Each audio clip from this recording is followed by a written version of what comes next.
12 जून अहमदाबाद का temperature as usual थोड़ा सा वार्म था।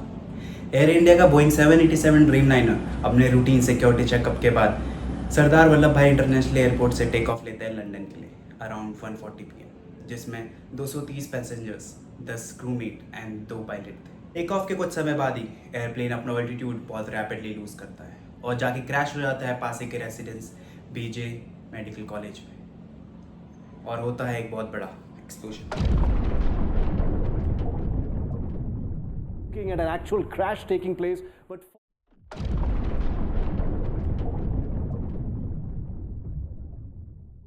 तो कौन है जिम्मेदार इन 274 डेथ्स का, जिसमें से 242 क्रू मेंबर्स एंड पैसेंजर्स थे and 32 hostel residents. Mid size dual engine और कार्बन फाइबर से बना ये बोइंग 787 ड्रीमलाइनर जो इतना फ्यूल एफिशिएंट था, इतना इलेक्ट्रॉनिकली एडवांस था, इतना स्ट्रॉन्ग था कि अगर इसका एक इंजन फेल भी हो जाए it can be stable with only one engine. तो आखिर कैसे बना ये 274 डेथ्स का कारण?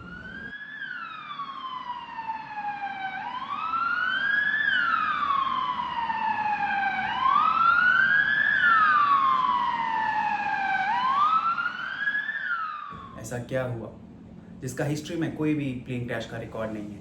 आखिर कैसे ये पहली बार क्रैश हुआ?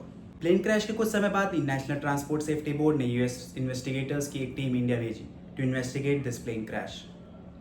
नेशनल ट्रांसपोर्ट सेफ्टी बोर्ड के चेयरमैन रॉबर्ट सैमवर्ल्ड ने क्रैश की जब वीडियोस देखी तो उन्होंने नोटिस किया लैंडिंग गियर्स और flaps were in wrong directions. तो क्या यही रीज़न था उस प्लेन क्रैश का या कोई टेक्निकल रीज़न था? प्लेन क्रैश का रियल रीज़न पता चलेगा प्लेन के 2 ब्लैक बॉक्सेस से। एक ब्लैक बॉक्स जो वॉइस रिकॉर्ड करता है और एक ब्लैक बॉक्स जो डेटा रिकॉर्ड करता है। कि एयर इंडिया के विमान AI-171 का ब्लैक बॉक्स मिल चुका है। इसी ब्लैक बॉक्स में फ्लाइट डेटा रिकॉर्डर और कॉकपिट वॉइस रिकॉर्डर का डेटा मौजूद है, जिससे ये पता चलेगा कि हादसे के वक्त क्या हुआ था। यानी डिजिटल वीडियो रिकॉर्डर भी मिल चुका है। इसका काम प्लेन की गतिविधियों का वीडियो रिकॉर्ड करना है। ये डिवाइस केबिन, कॉकपिट और कुछ बाहरी हिस्सों की रिकॉर्डिंग करता है। इस फ्लाइट के दौरान हो रही गतिविधियों का वीडियो डेटा होता है। इस डेटा के जरिए प्लेन में बैठे यात्रियों और केबिन क्रू की गतिविधियों को मॉनिटर किया जा सकता है और उन्हें बाद में देखा जा सकता है। टिल देन लेट्स चेक कि आखिर क्या रीज़न हो सकते हैं इन क्रैशेस का, आखिर किन रीजंस की वजह से प्लेन क्रैश होते हैं। इसके लिए let's go to history of these planes.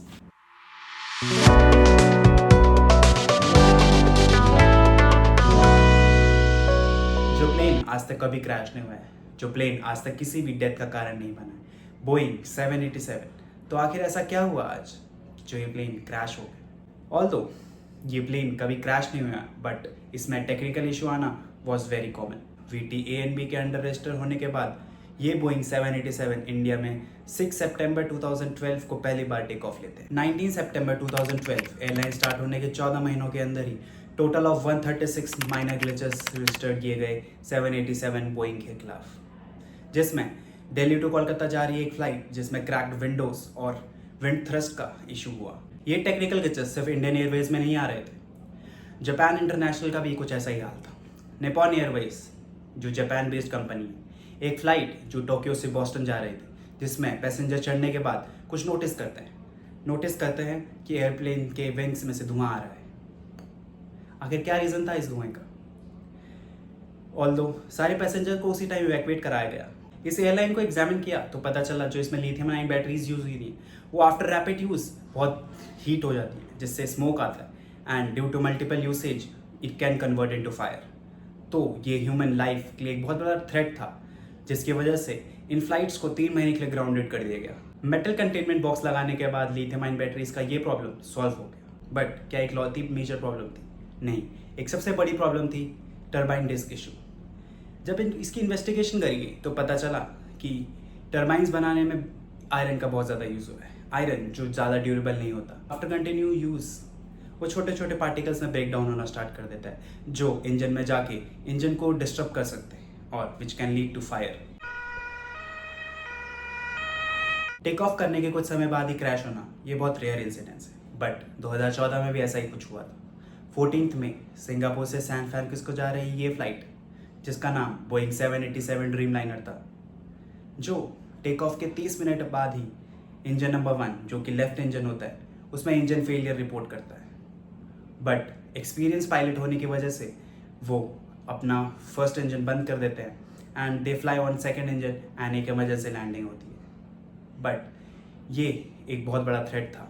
ये भी वही सेम इंजन है, ये भी वही सेम प्लेन है जो अहमदाबाद से टेक ऑफ किया था। तो क्या रीज़न था एयर इंडिया के इस फ्लाइट क्रैश का? क्या ये कोई इंजन फेलियर था?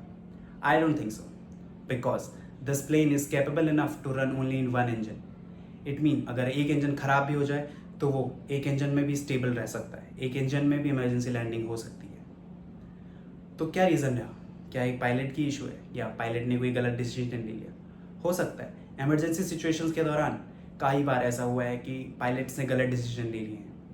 हो सकता है पायलट ने गलती से वो इंजन बंद कर दिया हो जो सही काम कर रहा हो, या गलती से उन्होंने लैंडिंग गियर अनेबल कर दिया हो, जैसा कि नेशनल ट्रांसपोर्ट सेफ्टी बोर्ड के चेयरमैन सैम वॉल्टसन कहते हैं कि उन्होंने जब फुटेज देखी तो उन्होंने देखा कि लैंडिंग गियर्स अनेबल थे। तो ये भी एक बहुत बड़ा रीज़न हो सकता है। विसल ब्लोअर एलिगेशन, आखिर कौन होते हैं विसल ब्लोअर्स? विसल ब्लोअर्स उन एम्प्लॉयज़ को कहा जाता है जो कंपनीज़ की इंफॉर्मेशन पब्लिक में लीक कर दें। उन्हीं में से एक विसल ब्लोअर थे सैम सल्फर, जो करंटली बोइंग इंजीनियर भी हैं, जिनको इस फील्ड में 17 साल का एक्सपीरियंस है। उन्होंने नोटिस किया कि जो पार्ट्स को जब असेंबल किया जाता है उनके बीच का गैप जो 0.005 इंचेस का होना चाहिए उससे कहीं ज़्यादा था, जो कि एक बहुत बड़ा थ्रेट और एक बहुत बड़ी सिक्योरिटी कंसर्न भी था।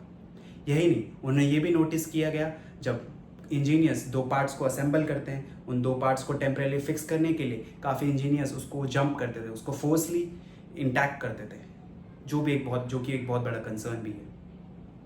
यही कंसर्न्स जब सैम सल्फर ने मीटिंग सारे ऑफिशियल्स के सामने रखी तो उन्हें मीटिंग से निकाल दिया गया। उन्हें कहा गया, do not create more delays and shut up. These words were used और उन्हें मीटिंग से निकाल दिया गया।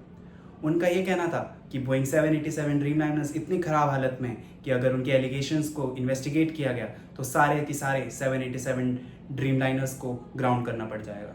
इतने सिक्योरिटी थ्रेट्स, इतने एलिगेशन के बाद भी बोइंग 787 के खिलाफ कोई भी एक्शंस नहीं लिए गए।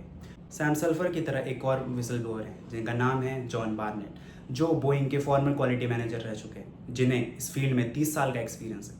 उन्होंने काफ़ी बार ऑफिशियल्स को नोटिफाई करवाया कि जो मटेरियल बोइंग को बनाते हुए यूज़ हो रहा है वो काफ़ी सबस्टैंडर्ड क्वालिटी का है। इट मीन्स जो क्वालिटी से ये प्लेन बन रहे हैं वो काफ़ी डिग्रेडेड मटेरियल का है, जिससे प्लेन्स की लाइफ एक्सपेक्टेंसी बहुत कम हो जाती है।